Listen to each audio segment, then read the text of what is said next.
महाराष्ट्र क्रांती न्यूजला दर्शकांचा भरभरून प्रतिसाद। अवघ्या 2 महिन्यातच 2000+ सबस्क्रायबर आणि 3 लाख+ दर्शक पूर्ण। सर्व दर्शक हितचिंतकांचे मनापासून आभार।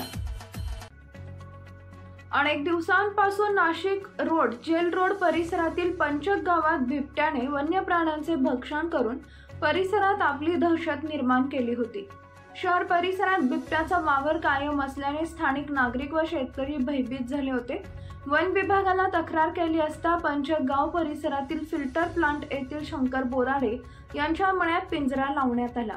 दिनांक 5 जुलै रोजी रात्री 9:15 वाजता एका बिबट्याची डरकाळी स्थानिक नागरिकांना ऐकू आली। बोराडे यांच्या कुटुंबियातील एका सदस्याने सदर ठिकाणी जाऊन बघितले असता एक बिबट्या वन विभागाने लावलेल्या पिंजऱ्यात जेरबंद झाल्याचे निदर्शनास आले। ही वार्ता पसरताच शेतकरी व स्थानिक नागरिकांनी बिबट्याला पाहण्यासाठी गर्दी केली।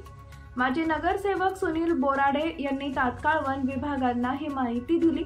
घटनास्थळी वन विभाग अधिकारी वैशाली गाडे यांच्या मार्गदर्शनाखाली वन विभाग अधिकारी अनिल अहिरराव, कर्मचारी दर्शन देवरे, विशाल शेळके, खांजोळे, अंबादास जगताप यांनी येऊन पाहणी केली। सदर जेरबंद झालेला बिबट्या 6 ते 7 वर्षाचा असल्याचा अंदाज वन विभागाने दिलाय। सदर ठिकाणी स्थानिकांची गर्दी होत असल्याने बिबट्याला सुरक्षितरित्या नेण्यासाठी इको फाउंडेशनचे कर्मचारी पोहोचले। बिबट्याला आज दिनांक 6 जुलै रोजी सकाळी 7:15 वाजता सुरक्षितरित्या ताब्यात घेतले। महाराष्ट्र क्रांती न्यूज साठी प्रतिनिधी शरीफ पठाण, नाशिक।